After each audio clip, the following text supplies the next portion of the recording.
শ্রাবণ মাসের শেষ সোমবারে উদয়পুর সেন্ট্রাল রোড মহাদেব বাড়ি সহ অন্যান্য শিববাড়িগুলিতে ধর্মপ্রাণ শিব ভক্তদের উপচে পড়া ভিড় পরিলক্ষিত হয়েছে। শিবের মাথায় জল ঢেলে পরিবার ও স্বামী সন্তানদের মঙ্গল কামনা করেছেন শুভ ভক্তরা।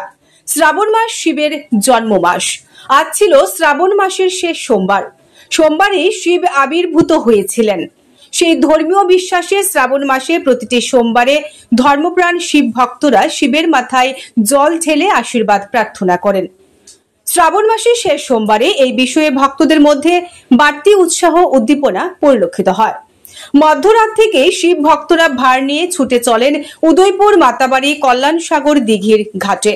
সুতি বস্ত্রে সেখান থেকে জল উত্তোলন করে পায়ে হেঁটে দীর্ঘ পথ অতিক্রম করে অনেকেই আসেন উদয়পুর সেন্ট্রাল রোড মহাদেব বাড়ি মন্দিরে। ভোরবেলা থেকেই সেন্ট্রাল রোড শিব মন্দিরে শিব ভক্তদের উপচে পড়া ভিড় পরিলক্ষিত হয়। যুবক যুবতী, তরুণ তরুণী, পুরুষ মহিলা সব অংশের মানুষ এদিন শিব মন্দিরগুলিতে দীর্ঘ লাইন দাঁড়িয়ে শিবের মাথায় জল ঢালতে দেখা গেছে। ধর্মপ্রাণ মানুষের বিশ্বাস, শিবকে সন্তুষ্ট করতে পারলে পারিবারিক জীবনে এবং স্বামী সন্তানের মঙ্গল হবে। সেই প্রত্যাশাতেই সেই ভক্তদের এই পূজার্চনা। একটা বৃষ্টি থেকে বাইরেছি বাসি লাইন ধরছি তিনটার পরে মন্দির খুলছে।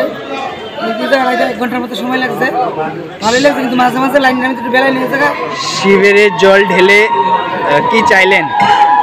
চাইছি যে তোমার কাছে আমি করতে পারতাম না, আমার অনেকটা মনের মধ্যে আছে। তো শিবের এবার আমি প্রথমবার ঢালছি, অনেক তৃপ্তি পেয়েছি, আমার আশা ছিল। কখন বেরোলেন? 1টা করি। প্রথম মায়ের মন্দিরে গেলেন? মায়ের মন্দিরে জল এনে কি নাম আপনার? Bureau report, news Nageshwari.